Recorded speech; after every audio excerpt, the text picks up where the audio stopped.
Very good morning to all of you students. आप सभी का एक बार फिर से वेलकम है यूट्यूब की ऑनलाइन क्लासेस पर। तो स्टूडेंट्स, आज हम फिर से स्टार्ट करने वाले हैं class 11th lesson number 2, that is atomic structure.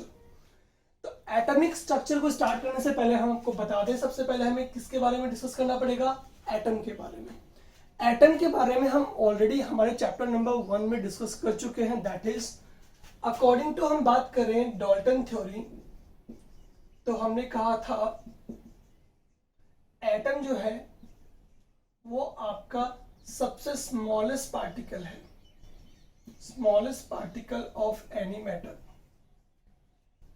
ये हमने डिस्कस किया था आपके साथ कि एटम जो है वो किसी भी मैटर का सबसे स्मॉलेस्ट पार्टिकल है, ठीक है, जो आपका अनकट है या फिर अनडिविजिबल है। मींस इसे हम सिंपल और फर्दर बहुत सारे पार्टिकल्स में सब डिवाइडेड नहीं कर सकते, but this theory is only according to Dalton. तो डाल्टन ने हमें ये कहा था कि एटम यस स्मॉलेस्ट पार्टिकल है किसी भी मैटर का, बट इसे हम और सिंपल फर्दर पार्टिकल्स में डिवाइड नहीं कर सकते, ये अनकट है या अनडिविजिबल है। That is the theory about atom according to Dalton. But हम बात करें अकॉर्डिंग टू मॉडर्न थ्योरीज की, मॉडर्न थ्योरीज की, तो अकॉर्डिंग टू मॉडर्न थ्योरीज क्या है आपका? Yes, atom is the smallest particle of any matter, but atom is divisible into sub particles. Atom is also divisible into sub particles, that is electron, that is electron, proton and neutrons. तो according to हम modern theory बात करें तो यहाँ पे हमने कहा कि एटम स्मॉलेस्ट पार्टिकल किसी भी मैटर का है, बट इसे फर्दर सब पार्टिकल्स में भी डिवाइड किया जाता है, that is electrons, protons and neutrons. तो यहां तक हमने ऑलरेडी डिस्कस कर लिया था हमारे चैप्टर नंबर 1 में कि एटम आपका सब पार्टिकल्स में डिवाइड होता है। इट मीन्स जो डाल्टन थ्योरी है या फिर हम कहें कि एटम्स के लिए जो हमारी ओल्ड थ्योरीज हैं उनका केवल यहाँ पे एक हिस्टोरिकल इंपॉर्टेंस रह गया है, बट जैसे मॉडर्न थ्योरीज में हम लोग एटम को डिस्कस करेंगे तो वहां कहेंगे कि एटम्स के 3 सब पार्टिकल्स होंगे, that is electron, proton and neutron, ठीक है। बट हमारा चैप्टर बच्चों क्या है? हमारा चैप्टर जो है वो है आपका एटॉमिक स्ट्रक्चर, यानी हमें एटम के स्ट्रक्चर्स के बारे में डिटेल स्टडी यहाँ पे करनी है चैप्टर के बारे में, इस चैप्टर से। तो हमें देखना है कि what is the structure of atom, atom की स्ट्रक्चर कैसी है, वो दिखने में कैसा है, उसमें क्या क्या प्रेजेंट होगा, इन सब बातों के बारे में हम यहाँ पे इस चैप्टर में डिटेल में स्टडी करेंगे। तो देखिएगा, एटॉमिक स्ट्रक्चर की बात करते हैं तो the systematic studies of atom compiled in a branch of chemistry that is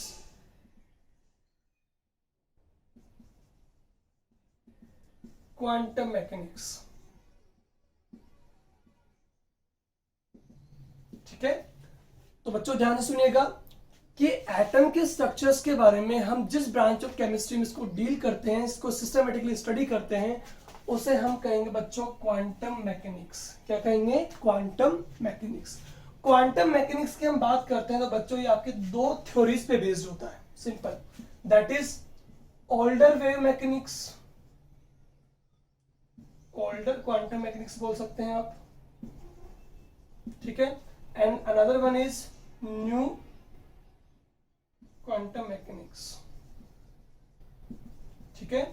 कह सकते हैं कि क्वांटम मैकेनिक्स क्या है? क्वांटम मैकेनिक्स आपकी केमिस्ट्री की वो ब्रांच है जिसमें हम एटम की स्ट्रक्चर्स को कंपाइल्ड फॉर्म में स्टडी करते हैं, इसको सिस्टमेटिकली वे में इसको स्टडी करते हैं, ठीक है, कि एटम की स्ट्रक्चर क्या होगी। तो एटम के स्ट्रक्चर को डिटेल में डिस्कस करते हैं, वो करते हैं हम ब्रांच ऑफ केमिस्ट्री को बोलते हैं क्वांटम मैकेनिक्स। ये आपकी 2 थ्योरीज पे बेस्ड होता है, एक होता है आपका ओल्डर क्वांटम मैकेनिक्स, एक होता है आपका न्यू क्वांटम मैकेनिक्स। अगर हम बात करें तो 1924 से पहले की जो थ्योरीज थी हमारे पास वो आती हैं आपके ओल्डर क्वांटम मैकेनिक्स या ओल्डर वेव मैकेनिक्स में, और 1924 के आफ्टर हमारे पास क्या आती हैं? New quantum mechanics. हम बात करें अगर ओल्डर क्वांटम मैकेनिक्स के बच्चों, तो यहां पर आपने जो एटम लिया है उस एटम को हमने कंसिडर किया है आपको पार्टिकुलेट नेचर का, पार्टिकल नेचर, ठीक है। अगर हम बात करें ओल्डर क्वांटम मैकेनिक्स या वेव मैकेनिक्स की, तो हमने क्या कहा कि इस थ्योरीज में या ओल्डर क्वांटम मैकेनिक्स में हमने एटम जो है उसको कंप्लीटली क्या कंसिडर किया है, पार्टिकल नेचर, यानी ये आपका सब डिवाइडेड होता है इलेक्ट्रॉन्स, प्रोटॉन, न्यूट्रॉन्स, इस तरह से, ठीक है। और पार्टिकल नेचर के साथ हमने इसको डिस्कस किया पूरे एटम को। लेकिन जब हम बात करते हैं न्यू वेव मैकेनिक्स या न्यू क्वांटम मैकेनिक्स की, तो यहां पर हमने एटम को particle as well wave nature, क्या कहा हमने यहाँ पे एटम को particle as well as wave nature में डिस्कस किया है, ठीक है। तो क्या हुआ, अब सुनिए ध्यान से, यहाँ पे दोनों थ्योरीज का इंपॉर्टेंस क्या है, कौन ज्यादा इंपॉर्टेंट है, कैसे, ये देखिएगा ध्यान से।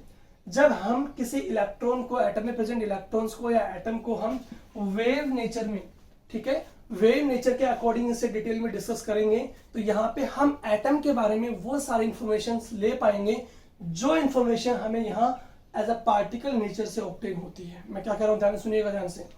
हमने कहा कि हमने यहाँ पे ओल्डर क्वांटम मैकेनिक्स में एटम को डिटेल में डिस्कस किया, डिटेल में उसको पढ़ा, स्टडी की डिटेल में एज अ पार्टिकल नेचर, ठीक है। बट न्यू क्वांटम मैकेनिक्स में हमने एटम को कंसिडर किया एज अ वेव नेचर। तो जे वेव नेचर में हमने जो इंफॉर्मेशंस ऑब्टेन की अबाउट द एटम, वो सारी इंफॉर्मेशंस आपको पार्टिकल नेचर से भी मिल जाती हैं। यानी कि कहने का मतलब कि वेव नेचर से आपको कुछ न्यू इंफॉर्मेशंस मिलेंगे about the atom, as well जो इंफॉर्मेशन आपको पार्टिकल नेचर से मिल रही थी वो सारी इंफॉर्मेशन भी यहाँ पे आपको मिल जाएंगी।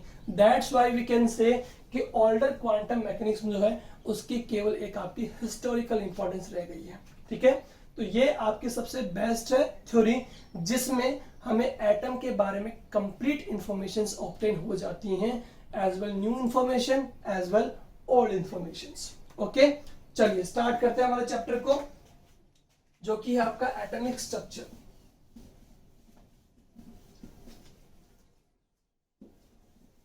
सबसे पहले देखिएगा कि एटम जो है, यहाँ पे हमने कहा कि एटम को हमने टोटल 3 सब पार्टिकल्स में डिवाइड किया है, ठीक है। इतना ज्यादा हम हिस्ट्री पे नहीं जाएंगे यहाँ पे कि इसके 3 सब पार्टिकल्स को हमने किस तरह से ऑब्टेन किया या समझे कि उनकी डिस्कवरी किस तरह से हुई, ठीक है। ये आप लोग पढ़ चुके हैं ऑलरेडी 9th क्लास के अंदर, ठीक है। मैं आपको थोड़ा सा याद दिला दूंगा। एटम के 3 सब पार्टिकल्स आपको बताया मैंने कि होते हैं आपके, number 1 is electron, number 2 is proton and number 3 is neutron. आप लोग 9th में ऑलरेडी पढ़ चुके हैं बच्चों J Thomson experiment, cathode rays and anode rays वाला, ठीक है। ये दोनों वहां पे डिस्कवर हुए थे और न्यूट्रॉन एक न्यूट्रल स्पीसीज थी, जिससे इलेक्ट्रॉन डिस्कस किया गया था बम्बारमेंट से, ठीक है। तो ये हम इतनी हिस्ट्री पे यहाँ पे जाएंगे नहीं क्योंकि हमारे सिलेबस में मेंशन नहीं है। बात करते हैं इलेक्ट्रॉन की, तो हम कहेंगे electron, protons and neutrons, all 3 sub particles are fundamental units of atom. किसी भी एटम की सबसे फंडामेंटल यूनिट्स होती हैं वो तीनों हैं आपके, इलेक्ट्रॉन्स हैं, प्रोटॉन्स हैं, न्यूट्रॉन्स हैं। If we talk about electron, तो it is a fundamental unit of atom and carry -1 charge, यानी यहाँ पे इसके ऊपर चार्ज होता है, कितना होता है, -1 चार्ज होता है। प्रोटॉन की बात करें तो यहाँ पे +1 चार्ज होता है बच्चों, और न्यूट्रॉन की बात करें तो बच्चों ये आपका न्यूट्रल होता है, ठीक है। समझ रहे मेरी बात को। इलेक्ट्रॉन क्या है आपका, नेगेटिव चार्ज स्पीसीज, प्रोटॉन क्या है आपका +1 चार्ज स्पीसीज, एंड न्यूट्रॉन कैसा आपका, न्यूट्रल, यानी इस पे कोई भी चार्ज आपका नहीं होता है। इलेक्ट्रॉन की बात करें तो आपको मैं बता दूं कि इसको डिस्कवर किसने किया था, जे थॉमसन ने, ठीक है। बात करें प्रोटॉन की तो इसको डिस्कवरर कौन है यहाँ पे, गोल्डस्टीन। ये कुछ इंपॉर्टेंट इन्फॉर्मेशन है यहाँ पे आपको दे रहा हूँ, तीनों सब पार्टिकल्स के बारे में ये आपको लर्न कर लेनी है, ठीक है। न्यूट्रॉन की बात करें तो इसे जेम्स चैडविक ने डिस्कवर किया था, ठीक है। बात करें अबाउट दी, ये तो बात होगी बच्चों यहाँ पे चार्ज की, यहाँ पे बात होगी आपके डिस्कवरर की, यहाँ बात करते हैं बच्चों मास की। तो मास जो होता है इलेक्ट्रॉन का वो होगा 9.31 इंटू 10 सॉरी 9.31 इंटू 10⁻31 kg, ठीक है। अगर इसे ग्राम में कन्वर्ट करते हैं तो लिखेंगे 9.31 इंटू 10⁻28 ग्राम, ठीक है, ये यहाँ पे क्या हो गया बच्चों, इसका मास हो गया है। बात करते हैं प्रोटॉन के मास की, तो होता है आपका 1.67 इंटू 10⁻⁻27 kg। ग्राम में लिखते हैं तो 1.67 इंटू 10⁻⁻24 ग्राम। सेम अगर हम बात करें न्यूट्रॉन के मास की, तो इसका मास भी होगा 1.67 इंटू 10⁻⁻27 kg। क्लियर है आपको यहाँ पे? ओके, तो ध्यान से सुनिएगा। अगर हम बात करते हैं किसके, प्रोटॉन की और न्यूट्रॉन के मास की, तो दोनों का मास क्या होता है, अबाउट सिमिलर होता है। 1.67 इंटू 10⁻⁻27 kg एंड 27 kg, ये हो जाएगा इसका मास। ठीक है, अगर हम बात करते हैं इलेक्ट्रॉन के चार्ज की बच्चों, तो ये होता है 1.67 इंटू 10⁻⁻19। कितना होगा, नेगेटिव में। किसमें होगा बच्चों, नेगेटिव में होगा। ठीक है, और वहीं पे बात करते हैं अगर किसकी, प्रोटॉन की, तो इसका चार्ज हमेशा किस में हो जाएगा, आपका प्लस में। मैंने आपको बताया था स्टार्टिंग में, इलेक्ट्रॉन का चार्ज जो है वो नेगेटिव से रिप्रेजेंट किया जाएगा, जबकि प्रोटॉन का चार्ज किससे रिप्रेजेंट किया जाएगा, पॉजिटिव से। चार्ज सेम ही होगा, बस इसमें नेगेटिव लग जाएगा और यहाँ पे आपका पॉजिटिव लग जाएगा। क्लियर है आप लोगों को? ठीक है, तो ये आपको फटाफट से इसको क्विक लर्न कर लेना है कि इलेक्ट्रॉन, प्रोटॉन्स एंड न्यूट्रॉन्स के बारे में सारी इंफॉर्मेशन आपको प्रोवाइड कर दी गई है। ये इंफॉर्मेशन आपको क्विक लर्न कर लेनी है, ये आगे आपको फर्दर न्यूमेरिकल्स एंड चैप्टर में आगे आपको काम आने वाली है। ओके, चलिए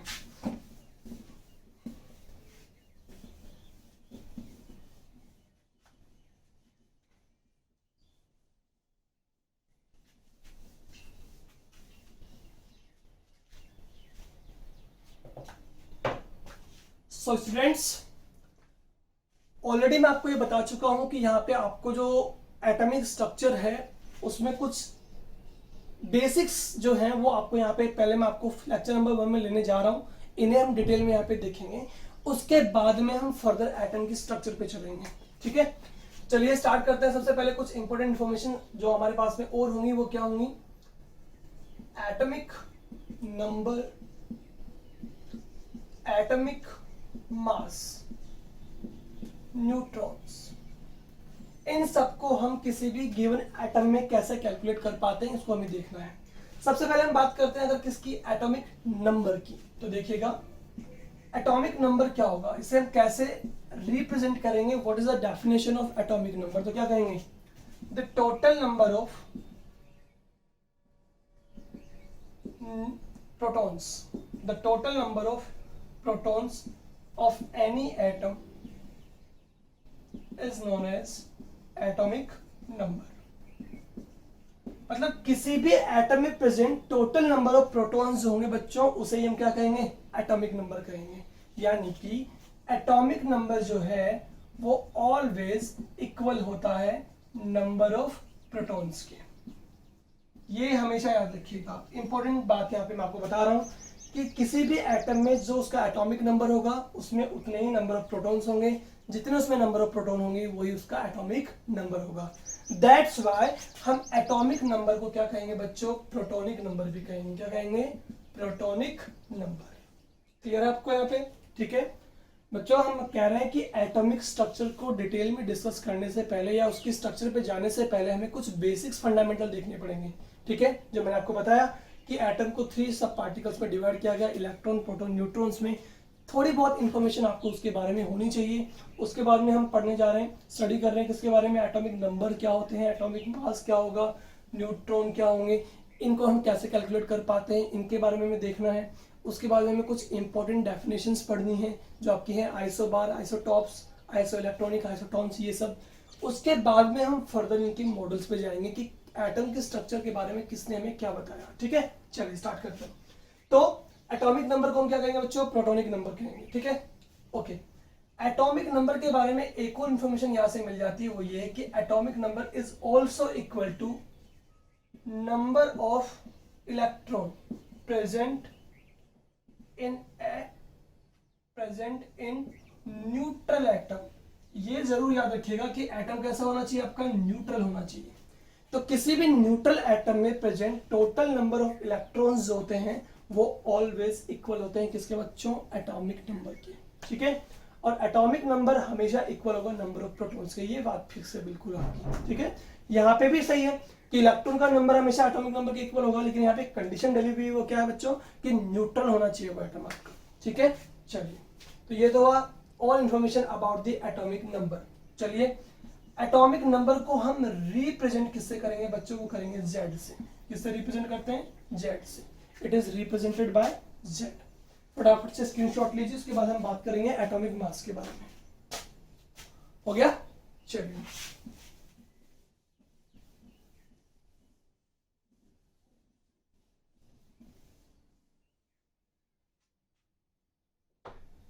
देखिएगा atomic mass. What do you understand by atomic mass? तो एटॉमिक मास की जब हम यहां बात करें तो बोलेंगे atomic mass is the sum of number of protons and number of neutrons. किसी भी एटम में present total number of protons and neutrons का जो सम होगा वो ऑलवेज किसके इक्वल होगा बच्चों, एटॉमिक मास के। एटॉमिक मास की बात हम जब करते हैं तो एटॉमिक मास को हम रिप्रेजेंट करते हैं बच्चों किससे, इसको हम रिप्रेजेंट करते हैं ए से। किससे, ए से। तो एटॉमिक मास क्या हो गया, atomic mass is equal to number of proton जिसे हम रिप्रेजेंट करेंगे पी से, एंड नंबर ऑफ न्यूट्रॉन जिसे हम रिप्रेजेंट करेंगे एन से। Okay, atomic mass is equal to number of proton plus number of neutron. अब एक और बात बच्चों यहाँ पे, वो क्या है कि न्यूट्रॉन को कैसे निकालेंगे। तो ऑब्वियसली यहाँ पे जो हमारे पास इक्वेशन बन जाती है वो क्या बन रही है, atomic mass is equal to proton plus neutron. तो यहाँ से हम नंबर ऑफ न्यूट्रॉन भी कैलकुलेट कर सकते हैं। तो नंबर ऑफ न्यूट्रॉन क्या हो जाएगा हमारे पास यहाँ पे बताओ, नंबर ऑफ न्यूट्रॉन हो जाएगा नंबर ऑफ एन, यानी एन को हम इस साइड ले आएंगे तो number of neutron is equal to हमारे पास क्या हो जाएगा, atomic mass minus number of protons. तो ये हमारे पास टू फॉर्मूलाज हो गए हैं कि एटॉमिक मास क्या होगा, प्रोटॉन प्लस न्यूट्रॉन का सम हो जाएगा। यहां से नंबर ऑफ न्यूट्रॉन अगर निकालना चाहेंगे तो क्या हो जाएगा, atomic mass minus number of protons हो जाएगा। ठीक है, फटाफट से इसका स्क्रीनशॉट लीजिए। इसके बाद हम इससे कुछ क्वेश्चंस देखने वाले हैं और सिंबॉलिक रिप्रेजेंटेशन की। चलिए हुआ, देखिए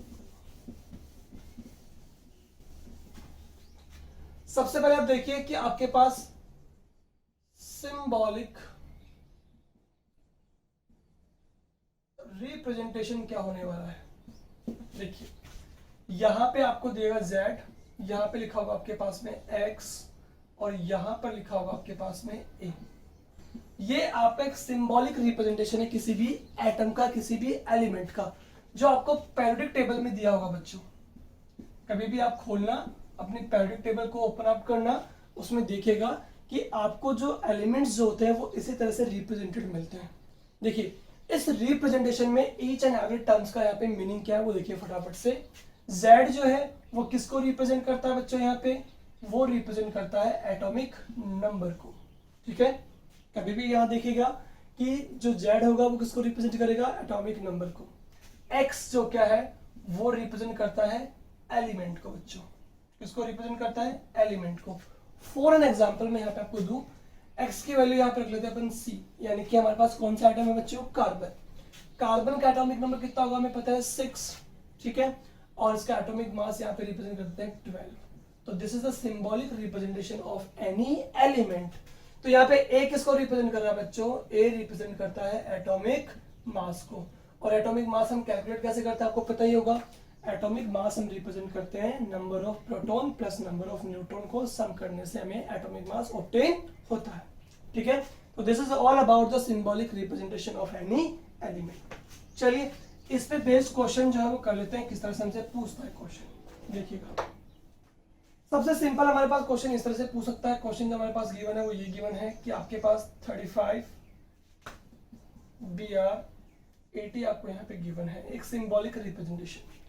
आपसे पूछ लेगा कि calculate number of neutrons and number of protons. ये आपको सिंबॉलिक रिप्रेजेंटेशन यहाँ पे गिवन है बच्चों। इसमें आपसे क्वेश्चन जो पुट अप कर सकता है वो करेगा कि इसमें हमें कैलकुलेट करने हैं number of neutrons as well number of protons. तो बच्चों देखिएगा ध्यान से, हमें पता है कि Br यहाँ पे क्या आपका एलिमेंट है, जेड जो है यानी कि 35 यहाँ पे क्या गिवन है आपको, एटॉमिक नंबर गिवन है, क्या गिवन है, एटॉमिक नंबर। एंड 80 जो गिवन है वो यहाँ पे क्या गिवन है आपको, एटॉमिक मास। तो हमें यहाँ पे टोटल 3 इंफॉर्मेशन ऑलरेडी प्रोवाइडेड है, that is atomic number, atomic mass and element name. ठीक है, अब हमें याद कीजिए, हमें सबसे पहले क्या निकालना है, नंबर ऑफ प्रोटॉन्स। तो हमने एक इंफॉर्मेशन पढ़ी थी अभी थोड़ी देर पहले, वो क्या पढ़ी थी कि number of protons is always equal to atomic number. तो एटॉमिक नंबर क्या है यहाँ पे आपका 35, दैट मीन्स लिखेंगे we know that atomic number is always equal to number of protons, it means it is 35। इसका एटॉमिक नंबर कितना है 35, तो नंबर ऑफ प्रोटॉन्स भी कितना हो गया बच्चों 35 हो गया। सेकंड हमें क्या कैलकुलेट करना है, नंबर ऑफ न्यूट्रॉन्स कैलकुलेट करने हैं। तो हमें पता होगा कि नंबर ऑफ न्यूट्रॉन्स निकालने का फॉर्मूला हमारे पास ऑलरेडी था, atomic mass minus number of protons. ठीक है, तो देखिए नंबर ऑफ न्यूट्रॉन्स हमारे पास कितना आ जाएगा, एटॉमिक मास कितना गिवन है बच्चों को यहाँ पे 80, और नंबर ऑफ प्रोटॉन्स हमने ऑलरेडी कैलकुलेट कर लिया कितना है 35, तो माइनस कर दिए 35, तो हमारे पास आंसर कितना आ जाएगा 45 हमारे पास आंसर आ जाएगा। इजी है, बहुत इजी है आपके लिए कि ठीक है हमारे पास में कोई ना कोई एक दो इन्फॉर्मेशन हमें ऑलरेडी गिवन होगी और उसके बाद हमें कुछ इन्फॉर्मेशन कैलकुलेट कर देनी होती है। इसके लिए हमारे पास टोटल 3 फॉर्मूलाज हैं, 3 बातें हमें याद रखनी है, that is number of protons is always equal to atomic number and atomic mass is equal to sum of number of protons and neutrons, and number of neutron is equal to atomic mass minus number of protons। ठीक है, ये हो जाएगा आपके पास में। चलिए एक और क्वेश्चन मैं आपको यहाँ पे इस पे बेस करवा देता हूँ, देखिए किस तरह से हमारे पास क्वेश्चन आएगा।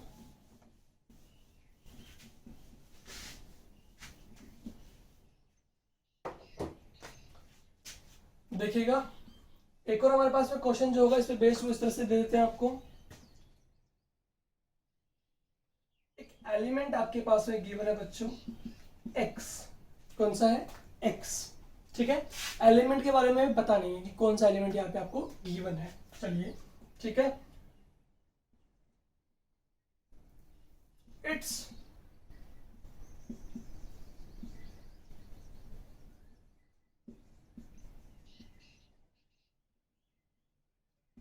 number of neutron is 8। Number of neutron क्या हमारे पास में 8 है, एंड नंबर ऑफ प्रोटॉन हमारे पास क्या है इज ऑल्सो 8। तो हमें कैलकुलेट क्या करना है बच्चों, चलिए नंबर ऑफ प्रोटॉन जो है, सॉरी आपको नंबर ऑफ न्यूट्रॉन, थोड़ा सा क्वेश्चन चेंज कर लेते हैं। नंबर ऑफ न्यूट्रॉन हमारे पास 12 है, नंबर ऑफ प्रोटॉन हमारे पास में 11 है। ये हमारे पास क्वेश्चन है। एलिमेंट क्या है हमें x, हमें एलिमेंट के बारे में कुछ नहीं पता है, हमें 2 इंफॉर्मेशन यहाँ पे मिली हुई है, number of neutron is 12 and number of proton is 11। Then हमें कैलकुलेट करना है, then calculate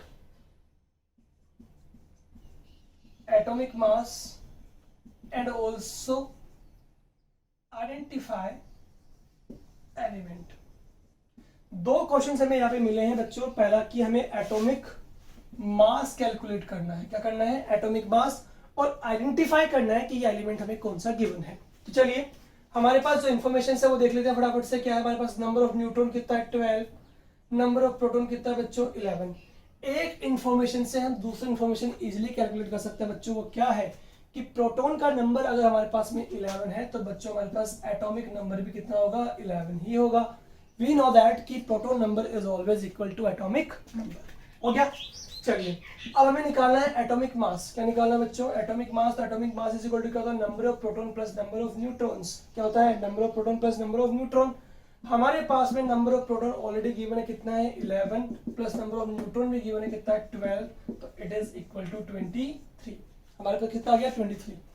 we know that कि एटॉमिक नंबर हमारे पास कितना है बच्चों 11, ठीक है, और हमारे पास में मास कितना आ गया बच्चों 23, दैट इज एटॉमिक नंबर 11 हमें पता है कौन होता है वहां पे आपका सोडियम एलिमेंट हो जाएगा हमारे पास में। ठीक है, तो इस तरह के क्वेश्चन हमारे पास में हो सकते हैं, इनके आंसर हमें इस तरह से निकालने हैं। ठीक है, कर लेंगे आप, चलो अच्छी बात है। चलिए आगे देखते हैं कुछ इंपॉर्टेंट डेफिनेशंस को जो हमारे काफी यूजफुल रहेंगे और जिन पे अच्छे अच्छे एग्जाम्स में क्वेश्चन पुट अप किए जाते हैं। मैं आपको बता देता हूं। ठीक है, मुझे याद है अभी तक शायद लास्ट ईयर यानी कि 2 ईयर अगो हमारे पास में क्वेश्चन आया था आईआईटी मेंस के अंदर, वो क्वेश्चन भी इन्हीं डेफिनेशन से था, देखिएगा ध्यान से। ठीक है, तो यहाँ पे हम कुछ इंपॉर्टेंट डेफिनेशन डिस्कस करने वाले हैं, सम इंपॉर्टेंट डेफिनेशंस। ठीक है, वो क्या है देखिएगा फटाफट से। सबसे पहले हम डिस्कस करने वाले बच्चों, सबसे पहले किसको, आइसोटॉप्स एंड आइसोबार को। ठीक है, यहाँ पे हम किसको डिस्कस करने वाले हैं, आइसोटॉप एंड आइसोबार को, दोनों को हम कंपेयर कर लेंगे, फटाफट से हमारा डिस्कशन यहाँ पे कंप्लीट हो जाएगा। ठीक है, चलिए सबसे पहले बात करेंगे अगर आइसोटॉप्स के बारे में, तो उसकी डेफिनेशन देखिए क्या होगी। Atoms of elements, atom of elements have same atomic number, but different their atomic masses। देखिए इन डेफिनेशंस को करवाने का मीनिंग अब यहाँ पर क्या है, इससे पहले हम आपको atomic number, atomic mass and all के बारे में आपको सारी इंफॉर्मेशन दे चुके हैं। ठीक है, न्यूट्रॉन्स, इन सब के बारे में, इसीलिए मैंने आपको बिल्कुल बेसिक से स्टार्ट करवाया था, ताकि ये सब डेफिनेशन जब आपके पास में आए तो इनको आप इजीली अंडरस्टैंड कर पाए। ठीक है, समझ रहे मेरी बात को। और ये सब मैं आपको इसलिए पढ़ा रहा हूँ पहले बेसिक्स, ताकि आप जब एटॉमिक स्ट्रक्चर के मॉडल्स को डिस्कस करें तब वहां पे आपको किसी भी तरह की टर्म से कोई भी डिफिकल्टी फील ना हो, हर टर्म आपको इजीली समझ में आए कि हाँ ये टर्म मैंने कभी सुनी नहीं है, देखी नहीं, जो भी कुछ है। तो इनके बारे में सबसे पहले मैंने आपको इसलिए बेसिक से स्टार्ट किया, ताकि आपको सारी बेसिक जो भी चीजें हैं वो आपको पहले समझ में आ जाए, उसके बाद में हम प्रॉपर चैप्टर को स्टार्ट कर पाएंगे। समझ रहे हैं बात को? ठीक है। और हाँ, एक और बात मैं आपको बता दूं, यहाँ पे एटॉमिक स्ट्रक्चर में इस बार आपके सिलेबस में जो डिडक्शन आया है वो यही आया है कि आपको हिस्ट्री वगैरह कुछ नहीं पढ़नी है। ठीक है, आपको ये यूनिट्स जो भी मैं यहाँ पे पढ़ा रहा हूँ वो भी नहीं पढ़नी, लेकिन मैं आपको इसलिए पढ़ा रहा हूँ बच्चों यहाँ पे, ताकि चैप्टर जो है वो आगे आपको तभी तो समझ में आएगा जब आपको पहले बेसिक समझ में आएंगे। ठीक है, इसलिए मेरा मोटो यहाँ पे आप लोगों को ये पढ़ाने का है। ठीक है, और हाँ, एटॉमिक स्ट्रक्चर में आपको जो मॉडल्स दिए गए हैं वो मैं आपको पता होगा, 3 टाइप्स के मॉडल्स आपको यहाँ पे डिस्कस करने होते हैं, Thompson model, Rutherford model and Bohr's model.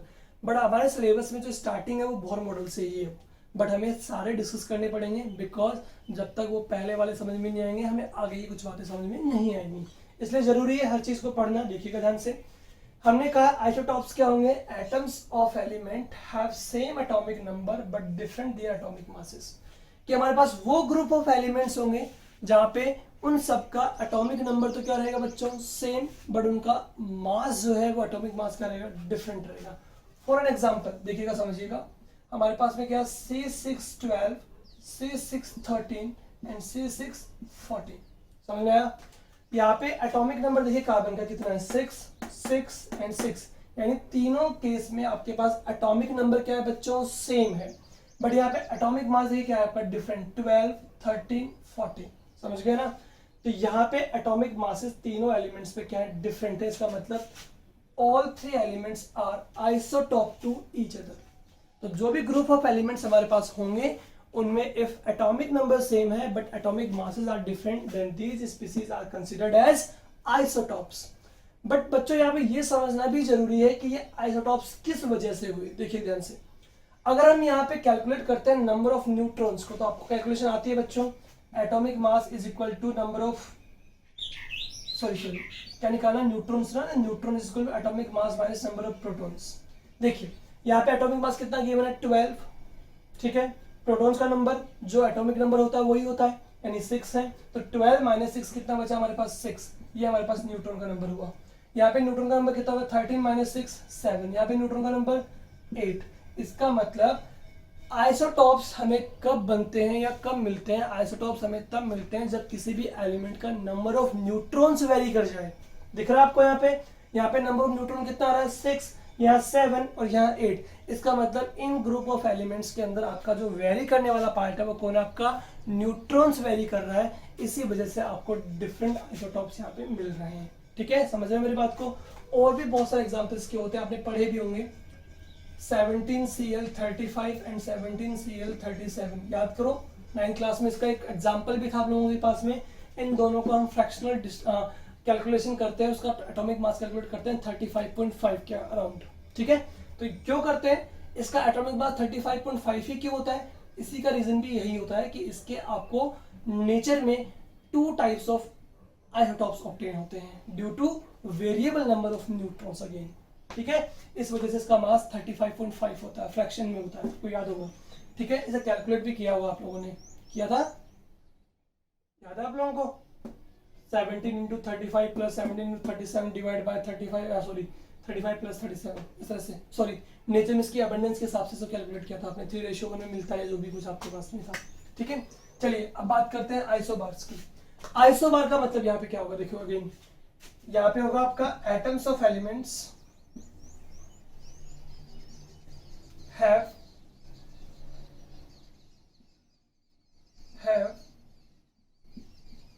same atomic mass but different their proton number। इसका जस्ट यहाँ पे अपोजिट हो गया। यहाँ पे अपन ने क्या कहा था आइसोटॉप्स में कि जिनका नंबर ऑफ एलिमेंट्स या नंबर ऑफ प्रोटॉन्स क्या हो सेम बट एटॉमिक मास क्या हो डिफरेंट। बट आइसोबार्स में क्या होता है, ग्रुप ऑफ एलिमेंट्स जहां पर आपके नंबर ऑफ प्रोटॉन्स तो क्या होंगे बच्चों डिफरेंट, बट एटॉमिक मास कैसा होगा बच्चों आपका सिमिलर होगा, लाइक दैट। जैसे मैं कहूँ आपसे पोटेशियम 19 पे एटॉमिक मास 40 है, 20 कैल्शियम पे एटॉमिक मास कितना है 40 है आपका। ठीक है, या यूं कहें ऑर्गन 18 नंबर पर है आपका, लेकिन एटॉमिक मास कितना है 40 है। देखिए इन तीनों एलिमेंट्स की बात कर रहा हूं तो यहाँ पे आपका एटॉमिक नंबर यानी कि 19, 20 एंड 18, यानी जो एटॉमिक नंबर होगा वही बच्चों क्या होगा प्रोटॉन नंबर। तो यहाँ प्रोटॉन्स का नंबर तो क्या बच्चों डिफरेंट है, बट एटॉमिक मास तीनों क्या है बच्चों सिमिलर है। समझ रहे मेरी बात को, ये बात कहना चाह रहा हूँ आपसे। ठीक है, तो इसका मतलब यही हुआ, जैसे 6C14 हमारे पास में है, ठीक है, और 7N14 हमारे पास में है। क्या देख रहे हैं कि एटॉमिक मासेस दोनों एलिमेंट्स का डिफरेंट है, बट प्रोटॉन्स के नंबर क्या बच्चों डिफरेंट है। It means these are isobars to each other. Isobar यानी आइसो मतलब सेम, बार मतलब मास, जो बार पोजीशन होती है आपकी, ठीक है, टॉप पोजीशन होती है, वो तो होंगे सेम, लेकिन एटॉमिक नंबर क्या होगा बच्चों डिफरेंट होगा। समझ गए आप? तो आइसोटॉप्स एंड आइसोबार जो है एक दूसरे के थोड़े से अपोजिट दिख रहे हैं आपको, कि एटॉमिक नंबर सेम होंगे बट एटॉमिक मास डिफरेंट, तो आइसोटॉप्स।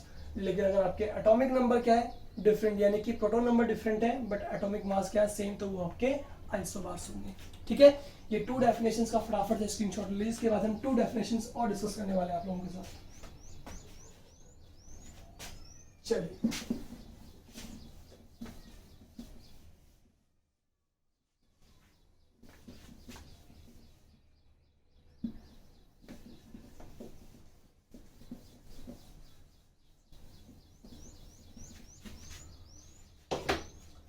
चलिए रेस्ट ऑफ 2 डेफिनेशंस जो है वो यहाँ पे डिस्कस करने वाले। Number 1 is isotones and another one is iso electronic. ठीक है, देखिए what is the mean of isotones. देखिएगा यहाँ पे atoms of element have same number of protons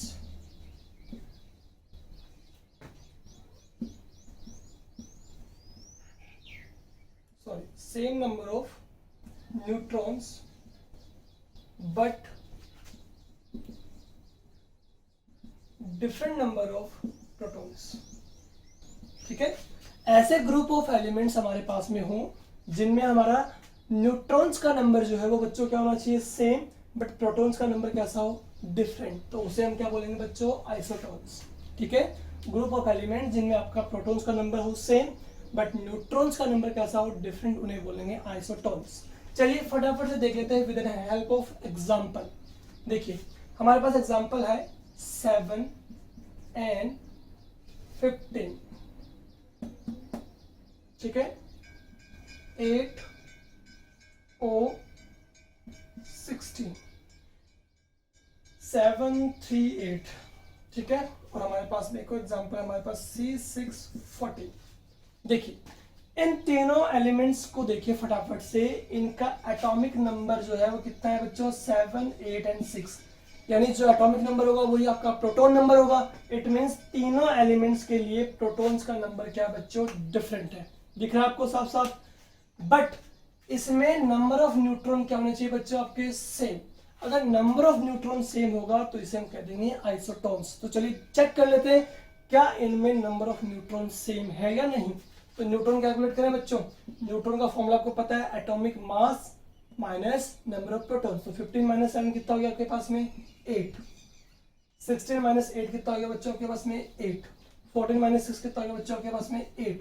यानी तीनों ग्रुप ऑफ एलिमेंट्स के अंदर आपके नंबर ऑफ न्यूट्रॉन्स हम कैलकुलेट कर रहे हैं, वो कितने आ रहे हैं आपके पास में, 8 आ रहे हैं। इट मींस तीनों में नंबर ऑफ न्यूट्रॉन्स जो है वो बच्चों क्या आपका सेम है, बट एटॉमिक नंबर क्या है, different. So we can say these species are isotones to each other. Okay, सब बात करते हैं आइसो इलेक्ट्रॉनिक्स की। तो समझ में आ रहा होगा आपको, आइसो वर्ड का मतलब क्या होगा, सेम, और इलेक्ट्रॉनिक मतलब इलेक्ट्रॉन्स का नंबर। ओके, तो यहां पे कहेंगे न्यूट्रल एटम और आयंस। किसी भी न्यूट्रल एटम्स की बात करें या आयंस की बात करें, आयंस का मतलब किसी भी एटम पे अगर कोई भी चार्ज हो, आइदर नेगेटिव चार्ज और पॉजिटिव चार्ज, उसे बोलेंगे आयंस। सपोज दैट कोई स्पीसीज आपकी पॉजिटिव चार्ज है, कोई स्पीसीज आपकी नेगेटिव चार्ज है, इट मींस उस पे क्या जनरेट है, आपके आयंस है। तो उन्हें क्या बोलेंगे, न्यूट्रल एटम या फिर कोई भी ions which have same number of electrons. ठीक है, बहुत सारे ग्रुप ऑफ एटम्स आपके पास हैं, न्यूट्रल हो चाहे से वो आयनिक स्पीसीज हो, अगर उनमें सब में आपके नंबर ऑफ इलेक्ट्रॉन्स क्या होते हैं बच्चों, same, then these species are known as isoelectronic। तो उन्हें हम आपस में क्या कहेंगे बच्चों, आइसो इलेक्ट्रॉनिक। सपोज दैट हमारे पास यहाँ पे नियोन है, क्या है, नियोन। अब हमें पता है नियोन आपके पास में न्यूट्रल एलिमेंट है। देखो इसको थोड़ा समझने की जरूरत है आपको, ठीक है, मैं आपको बताता हूँ, चलो फटाफट से देखिए इस बात को। अगर हमारे पास कोई भी एक एलिमेंट न्यूट्रल है, तो मैंने आपको स्टार्टिंग में एक इंफॉर्मेशन दी थी कि कोई भी एटम अगर आपका न्यूट्रल है तो उसमें प्रेजेंट इलेक्ट्रॉन्स का नंबर ऑलवेज एटॉमिक नंबर के इक्वल होगा। बताया था नहीं बताया था। तो अगर मैंने नियोन पे कोई चार्ज रिप्रेजेंट नहीं किया है, इट मींस नियोन आपका कैसा है बच्चों, न्यूट्रल है। और न्यूट्रल है इसका मतलब इसका एटॉमिक नंबर कितना है, 10। तो किसी भी न्यूट्रल एटम में प्रेजेंट इलेक्ट्रॉन्स का नंबर भी उसके एटॉमिक नंबर के इक्वल होगा। इट मींस इसमें number of electron is also 10। समझ में आई बात आपको क्या कह रहा हूं मैं, ठीक है, समझ गया। अब मान लीजिए कोई स्पीसीज आपकी आयनिक स्पीसीज है, यानी कि उस पर कोई चार्ज है आपका। अगर चार्ज पॉजिटिव है तो इसका मतलब ये हुआ कि उस एटम ने 1 इलेक्ट्रॉन लॉस किया है, उस पर चार्ज क्या है, पॉजिटिव। पॉजिटिव चार्ज स्पीसीज को केमिस्ट्री में बच्चों हम बोलेंगे इलेक्ट्रॉन डेफिशिएंट। इलेक्ट्रॉन डेफिशिएंट यानी उस पर इलेक्ट्रॉन क्या है, डेफिशिएंसी है, यानी उस एटम ने अपना इलेक्ट्रॉन लॉस किया है, तभी इस पर चार्ज क्या है बच्चों, पॉजिटिव आया। अगर हम बात करें किसी एटम की, तो उसने अगर इलेक्ट्रॉन गेन किया हो, क्या किया हो, गेन, तो उस पर चार्ज क्या आएगा आपका, नेगेटिव। अब जितने नंबर ऑफ इलेक्ट्रॉन ये लॉस करेगा उतना पॉजिटिव चार्ज, और जितने नंबर ऑफ इलेक्ट्रॉन ये गेन करेगा उस पर उतना ही नेगेटिव चार्ज आता है। तो positive charge represent that species is always donate electron and carry positive charge. It means वो आपका इलेक्ट्रोपॉजिटिव है। और अगर आप बात करें किसी स्पीसीज पे नेगेटिव चार्जेस का मतलब उस स्पीसीज ने इलेक्ट्रॉन गेन किए हैं, इसलिए इसको इलेक्ट्रॉन नेगेटिव बोला गया है। ठीक है, समझ रहे हैं मेरी बात को। तो इसका मतलब इलेक्ट्रॉन रिचनेस से है और इसका मतलब इलेक्ट्रॉन डेफिशिएंसी से है। ठीक है, चलिए बात करते हैं नियोन की। तो उसमें नंबर ऑफ इलेक्ट्रॉन बच्चों कितना है, 10। हमें समझ में आ गया है क्योंकि ये एक न्यूट्रल एटम है, न्यूट्रल एलिमेंट है, तो इस पे जो नंबर ऑफ इलेक्ट्रॉन्स होंगे वो हमेशा इक्वल होंगे एटॉमिक नंबर के। एटॉमिक नंबर 10 है तो इलेक्ट्रॉन का नंबर भी 10 होगा यहाँ पे। ठीक है, समझ गए। यहाँ पे बात करेंगे नंबर ऑफ इलेक्ट्रॉन्स की, तो कितना हो गया आपका, 10 हो गया। यहाँ पे बात करें F नेगेटिव की, देखिए फ्लोरीन का एटॉमिक नंबर कितना होता है बच्चों, 9। इसका मतलब इसमें 9 इलेक्ट्रॉन तो है, बट इसमें चार्ज देखिए क्या है आपका, नेगेटिव। नेगेटिव का मतलब इसने 1 इलेक्ट्रॉन गेन किया है, तो 9 + 1 कितना हो गया बच्चों, अगेन 10 इलेक्ट्रॉन्स हो गया आपके पास में। ठीक है, अगर हम बात करें O2- की, तो ऑक्सीजन का एटॉमिक नंबर बताओ कितना है, 8। तो मतलब इसमें 8 इलेक्ट्रॉन तो ऑलरेडी हैं। अब इस पर चार्ज देखिए कितना है 2 नेगेटिव, इसका मतलब इसने 2 इलेक्ट्रॉन्स गेन किए हैं, तो 8 + 2 कितना होगा गेन 10 इलेक्ट्रॉन्स। देखिए ये न्यूट्रल एटम है या आपके आयनिक स्पीसीज है या कुछ और है। अच्छा एक और देखते हैं, सोडियम प्लस, सोडियम का एटॉमिक नंबर बताओ 11, 11 का मतलब इसमें इलेक्ट्रॉन का नंबर कितना हुआ बच्चों 11, लेकिन 11 में से आपका चार्ज क्या है यहाँ पे पॉजिटिव है, उसने एक इलेक्ट्रॉन लॉस कर दिया है, तो इलेक्ट्रॉन कितने बचे 10 अगेन। ठीक है, तो ये वो सब स्पीसीज है, डिफरेंट स्पीसीज, कुछ आयनिक और कुछ न्यूट्रल, बट इनके अंदर प्रेजेंट नंबर ऑफ इलेक्ट्रॉन्स कैसे हैं बच्चों सेम है 10 10 10 and 10। It means these species is iso electronic. ठीक है, समझ में आ गई बात आपको। चलिए अब आपको वो क्वेश्चन दिखा देते हैं जो आपसे आईआईटीज ने पूछा हुआ है, आईआईटी मेंस में। ठीक है, देखिएगा।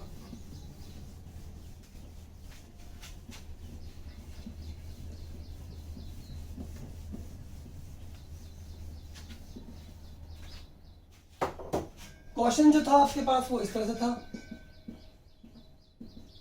which group of elements are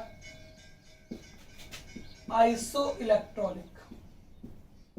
ये क्वेश्चन आपसे पूछा गया था, आपके पास 4 ऑप्शंस थे ए बी सी डी, उन ऑप्शंस में से आपको उन ग्रुप ऑफ एलिमेंट्स को सेलेक्ट आउट करना था जो आपस में क्या है आइसोइलेक्ट्रॉनिक। देखिएगा फटाफट से,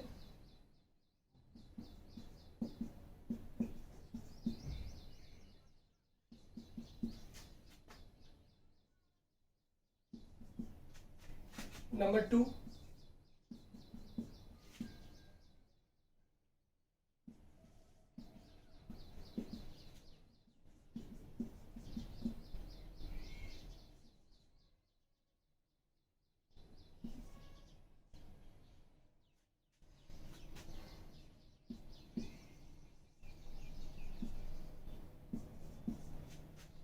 नंबर 3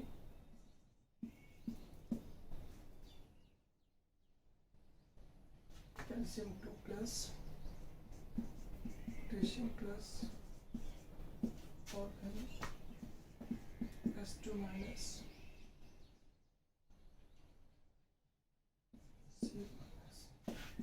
नंबर 4